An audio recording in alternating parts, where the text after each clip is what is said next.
RadioRetro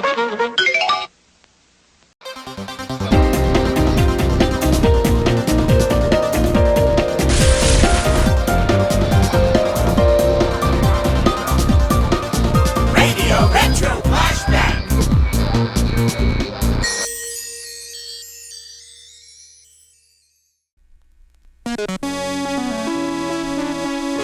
Music stars play musical chairs. I'm Robert W. Morgan. I'll have that story when I take a look back at September 1981 in our special year-end record report recap, brought to you by Topax and Doublemint Gum. Double image, double decker, a double daring duo on the high trapeze. But the single most favorite double in the world is double good, double mint gum. Double your pleasure with Doublemint Gum. Double good, double fresh, double delicious. Oh, the single most favorite double in the world is double good, double mint gum. It's the single most favorite double.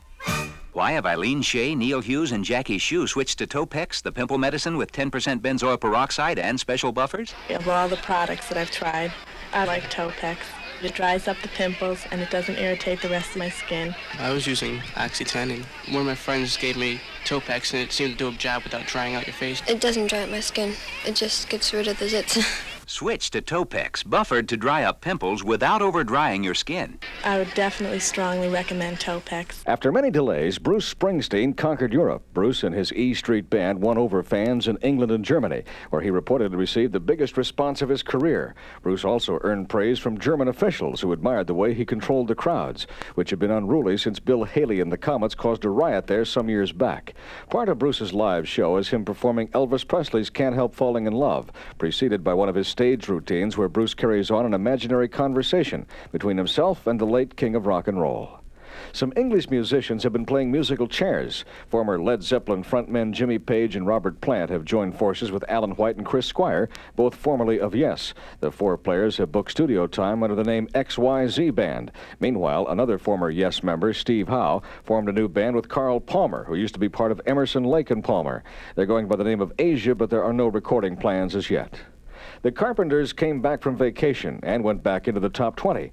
Karen and Richard Carpenter reached the top 20 with the hit single Touch Me When We're Dancing from their new album Made in America. It's their first album in 3 years, and Richard says they took a year off to rest. We needed it just to settle down and recharge. We'd been going at a breakneck pace for quite a few years between recording and touring. And you should feel good and fresh when you go in to record an album. And we didn't want it to get to a thing where it was becoming a chore, because to me it shows up in your music. After their year vacation from touring, the Carpenters spent over a year making their new album. Richard says they took so much time because they wanted to make it special. I wanted to listen to a lot of tunes, and of course write some new ones myself with John Bettis. And so it was screening the material. It was, and then we ended up with so much, we ended up overtracking for the album. So we have about 28 tunes. Some of those tunes will go on their next album. One of the songs on their new album is called Because We Are in Love, the song written for and sung at Karen's wedding last year. When she accepted Tom's proposal, immediately came to me and said she'd really love to have a song written for the wedding. And so we jumped into that and wrote it and included it on the album. The Carpenters hammered out their new album and nailed down another hit single. I'm Robert W. Morgan, and that's Record Report.